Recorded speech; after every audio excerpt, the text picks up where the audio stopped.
దేశ యువత అంతా కూడా గర్వించదగ్గ విషయంగా ఈరోజు భారతదేశ యువకులు కావచ్చు, దేశ ప్రజలందరూ కూడా ఆలోచిస్తూ ఉన్నారు. 12 ఏళ్ల పాటు దుర్మార్గంగా, అత్యంత నియంతృత్వంగా ఏదైతే ఆధిపత్యంతో ఎవ్వరు మమ్మల్ని ఏం చేయలేవరు, మేము అనుకున్నదే సత్యము, మేము అనుకున్నదే ధర్మము, ఏమైనా మేము అనుకున్నది ఇట్లే చేస్తామని చెప్పేసి అత్యంత అమానుషంగా గతంలో ఈ 12 ఏళ్ల పాటు రైతులను కావచ్చు, విద్యార్థులను కావచ్చు, నిరుద్యోగులను కావచ్చు, దేశ ప్రజలందరినీ కూడా మోసం చేసిన కండిషన్స్ కనిపిస్తూ ఉంది. వీటన్నిటి మీద తిరగబడ్డ యువత నీట్ పరీక్ష పేపర్ లీకేజ్ భాగంగా ఈరోజు దేశ మొత్తాన్ని కూడా యువత అందరూ కూడా కేంద్రీకృతం చేసి ఈరోజు ఒక సవాలు విసిరింది.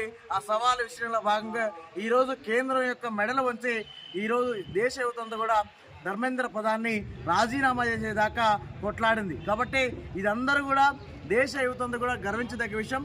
ఇంకొక విషయం ఏంటంటే, ఓయూ విద్యార్థులుగా, ఉస్మానియా విద్యార్థి సంఘాలుగా ఈరోజు చిన్న విషయాన్ని తెలియజేస్తా ఉన్నాం. ఈ విజయము వెనుక అనేక మంది సోషల్ మూమెంట్స్ కావచ్చు, అనేక పార్టీలు కావచ్చు, అనేక మంది ఉన్నారు.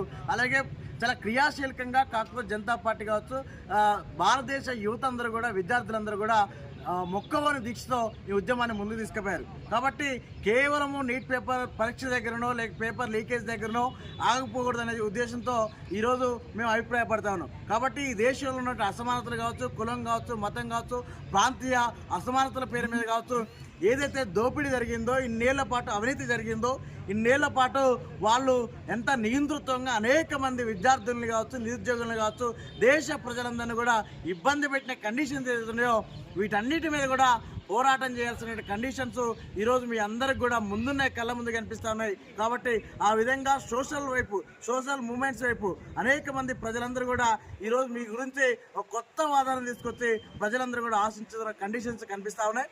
కాబట్టి తప్పనిసరిగా అసమానతలు లేని సమాజం వైపు, కులం, మతం, వర్ణం లేనటువంటి సమాజం వైపు, వర్గం లేని సమాజం వైపు తప్పనిసరిగా అడుగు వేయాల్సిన బాధ్యత ఉందని చెప్పేసి ప్రత్యక్షంగా ఈరోజు ఓయూ విద్యార్థులకు అభిప్రాయపడతాం. అలాగే నిన్నటి దాకా, ఈ రోజు దాకా కూడా ఢిల్లీ జంతర్ మంతర్ వేదిక దగ్గర అనేక మంది విద్యార్థులు కూడా కొట్లాట చేయడం జరిగింది. దానిలో భాగంగా పోలీస్ వ్యవస్థ, ఢిల్లీ పోలీసులు కావచ్చు, కేంద్ర ప్రభుత్వం కావచ్చు, వీళ్ళని అనేక రకాలుగా భయభ్రాంతులకు గురి చేస్తున్న కండిషన్స్ కనిపిస్తూ ఉన్నాయి. కాబట్టి వీళ్ళకి భవిష్యత్తులో ఉద్యోగాలు లేకుండా చేస్తాం, వీళ్ళ భౌతికం లేకుండా చేస్తాం, వీళ్ళకి పాస్పోర్ట్లు ఇవ్వమని చెప్పేసి, రాకుండా చేస్తామని చెప్పేసి వీళ్ళు తీవ్రవాదులుగా, దేశద్రోహులుగా, ఈరోజు యాంటీ నేషనలిస్ట్గా ఈరోజు ముద్ర వేస్తున్న కండిషన్స్ కనిపిస్తూ ఉన్నాయి. తప్పనిసరిగా ఇది సరైనది కాదు, సరైన విధానం కాదు. ఈ దేశ ప్రజలందరూ కూడా ఈరోజు నీట్ పేపర్ లీకేజ్ సంబంధించిన కొట్లాడిన విద్యార్థులు ఉన్నారో వీళ్ళు మాత్రమే దేశభక్తులు.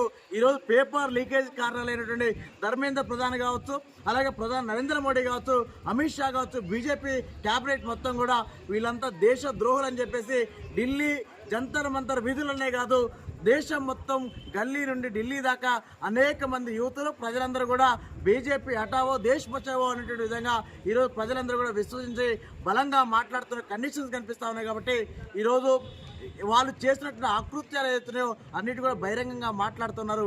కాబట్టి వీటన్నిటి కూడా దేశ ప్రధాని రాజీనామా చేయాలి, దేశ ప్రజలందరూ క్షమాపణ చెప్పాల్సినటువంటి ఆవశ్యకత ఉందని చెప్పేసి ఈరోజు తెలియజేస్తాం.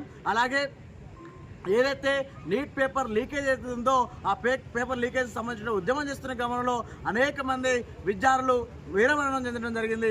కాబట్టి వీరమరణం చెందిన విద్యార్థులందరికీ కూడా తప్పనిసరిగా ఎవరైతే పరిహారం చెల్లించాల్సిన అవసరం ఉంది, వాళ్ళ కుటుంబాలను ఆదుకోవాల్సిన బాధ్యత ఉంది. ఈరోజు తప్పనిసరిగా ఆ విధంగా అడుగులు వేయాలి. మరొక వైపు మీరు చేసిన తప్పిదాలు ఏదైతున్నాయో ఆ తప్పిదాలన్నీ కూడా తప్పనిసరిగా మీరే మొదటి శిక్షార్హులు అనే విషయాన్ని కూడా గుర్తు చేసుకోవాల్సిన బాధ్యత మీ మీద ఉందని చెప్పేసి ఓయూ విద్యార్థులుగా డిమాండ్ చేస్తారు.